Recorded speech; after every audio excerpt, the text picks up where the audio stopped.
Radhe Radhe friends, स्वागत है आप सभी का मेरे आज के एक नए वीडियो में। तो फ्रेंड्स, आज के वीडियो में आपको महालक्ष्मी व्रत के महत्व के बारे में और व्रत कथा देखने को मिलेगी। तो चलिए वीडियो शुरू करते हैं। महालक्ष्मी का यह व्रत भाद्रपद की शुक्ल पक्ष की अष्टमी से शुरू होकर 16 दिनों तक मनाया जाता है। इस व्रत में माता लक्ष्मी तथा गजराज की पूजा की जाती है।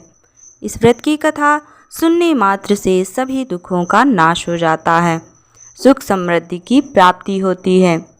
तो चलिए महालक्ष्मी व्रत कथा शुरू करते हैं। एक बार महर्षि वेद व्यास जी हस्तिनापुर पधारे। उनका आगमन सुनकर महाराज धृतराष्ट्र उन्हें आदर सहित राजमहल में ले गए। आसन पर बिठाकर उनका खूब स्वागत किया। महर्षि वेद व्यास जी से माता कुंती तथा गांधारी ने हाथ जोड़कर प्रश्न किया कि हे प्रभु मुनि, आप त्रिकालदर्शी हैं। आपसे हमें प्रार्थना है कि आप हमें कोई ऐसा सरल व्रत तथा पूजन बताएं जिससे हमारे राज्य में सुख समृद्धि, पुत्र पौत्र आदि सब परिवार सुखी रहें। इतना सुनकर महर्षि वेद व्यास जी कहने लगे, हम एक ऐसे व्रत व पूजन को बताते हैं जिसके करने से सदा माँ लक्ष्मी का वास रहे व सुख समृद्धि की वृद्धि हो। यह श्री लक्ष्मी जी का व्रत है जिसे प्रतिवर्ष अश्विनी कृष्ण की अष्टमी को विधिवत यह व्रत किया जाता है। इस दिन स्नान करके 16 सूत के धागों का डोर बनाएं, 16 गांठें लगाएं, हल्दी से पीला करें। प्रतिदिन 16 दूब व 16 गेहूं के दाने बनाएं। अश्विनी कृष्ण की अष्टमी के दिन उपवास रखकर हाथी पर श्री महालक्ष्मी जी की प्रतिमा स्थापित करके विधिवत पूजन करें।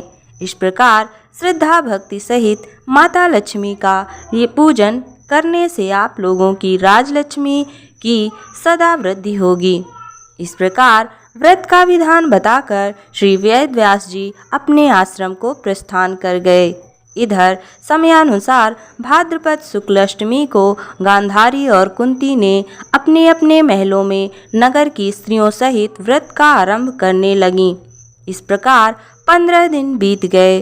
16वें दिन अष्टमी तिथि के दिन गांधारी नगर के सभी प्रतिष्ठित महिलाओं को पूजन के लिए बुला लिया। माता कुंती के यहाँ कोई भी पूजन के लिए नहीं आया। गांधारी ने भी माता कुंती को पूजन के लिए नहीं बुलाया। ऐसा करने से माता कुंती ने अपना बड़ा अपमान समझा। उन्होंने पूजन की कोई तैयारी नहीं की। जब पांचों पांडव युधिष्ठिर, नकुल और सहदेव सहित महल में आए तो कुंती को उदास देखकर पूछा, हे माता, आप इस प्रकार उदास क्यों हैं? आपने पूजा की तैयारी क्यों नहीं की? तब माता कुंती ने कहा, आज माता लक्ष्मी जी के पूजन का उत्सव गांधारी के महल में मनाया जा रहा है।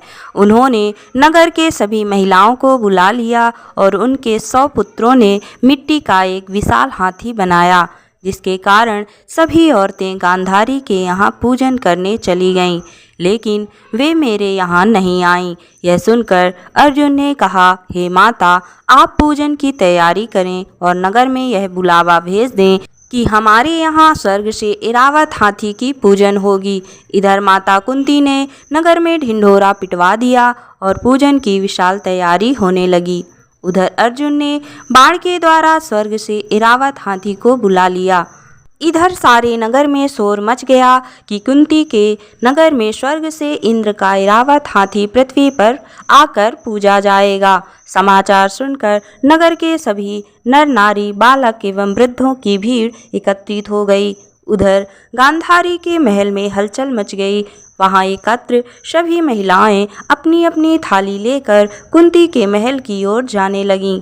देखते ही देखते कुंती का सारा महल ठसाठस भर गया। माता कुंती ने इरावत को खड़ा करने के लिए अनेक रंगों के चौक पुरवाकर नवीन रेशमी वस्त्र बिछाए।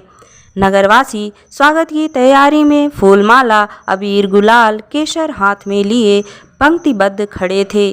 जब स्वर्ग से इरावत हाथी पृथ्वी पर उतरने लगा तो उसके आभूषणों की ध्वनि गूंजने लगी। इरावत के दर्शन होते ही जय जयकार के नारे लगने लगे। सायं काल के समय इंद्र का भेजा इरावत हाथी माता कुंती के भवन के चौक में उतर गया। तब सब नर नारी ने इरावत हाथी का स्वागत किया। राजपुरोहित द्वारा माता लक्ष्मी की मूर्ति हाथी पर स्थापित की गई। वेद मंत्रोच्चारण द्वारा पूजन किया गया। फिर अनेक प्रकार के पकवान लेकर इरावत को खिलाए और जमुना का जल उसे पिलाया गया। राजपुरोहित द्वारा स्वास्तिक वाचन द्वारा इरावत का पूजन कराया गया। 16 गांठों वाला डोरी लक्ष्मी जी को चढ़ाकर अपने अपने हाथों में बांधकर ब्राह्मणों को भोजन कराया गया। ब्राह्मणों को दान दक्षिणा आभूषण देकर विदा किया। तत्पश्चात महिलाओं ने मिलकर मधुर संगीत के साथ भजन कीर्तन करके संपूर्ण रात्रि महालक्ष्मी व्रत का जागरण किया। दूसरे दिन प्रातः राजपुरोहित द्वारा वेद मंत्रोच्चारण द्वारा जलाशय में माता लक्ष्मी जी की मूर्ति विसर्जित की गई। फिर इरावत को विदा कर इंद्रलोक भेजा गया। इस प्रकार जो स्त्रियां माता लक्ष्मी जी की विधि पूर्वक व्रत पूजन करती हैं तो उनके घर धन धान्य से पूर्ण होते हैं तथा उनके घर माता लक्ष्मी का सदा निवास रहता है। तो यह थी महालक्ष्मी व्रत की कथा। बोलो जय माँ लक्ष्मी की।